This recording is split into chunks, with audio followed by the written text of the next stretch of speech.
చిన్న మానసికంగా చిన్న ఏదో ఒక డిప్రెషన్ అది వచ్చింది. ఏదో నాన్న గుర్తుకొచ్చో, నాన్న లేరనో, లేకపోతే వాళ్ళ అమ్మగారు కూడా అదే టైం చనిపోయారనో, తన దగ్గర ఉంటారు.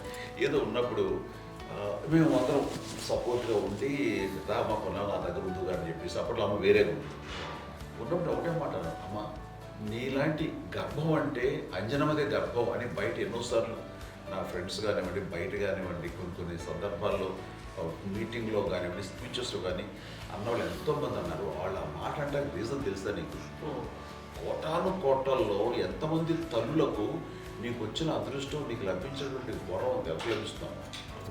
బిడ్డలు ఎంతోమంది చేత కొనియాడబడుతున్నారు, ఎంతోమందికి సహాయపడుతూ ఆ రకంగా వాళ్ళందరి యొక్క ఆశీస్సులు పొందుతున్నారు. కానీ ఎంతోమందికి నిరంతరం హెల్ప్ చేస్తూ వాళ్ళ ఇది చూసుకుంటున్నారు.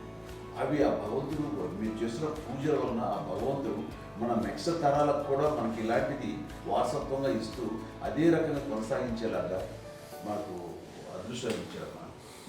ఇంతమంది ఎవరు మీ నుంచి వచ్చిన వాళ్ళే, నీకు ఇది ఎంత గొప్ప గర్భం, ఎంత గొప్ప జన్మ నీది.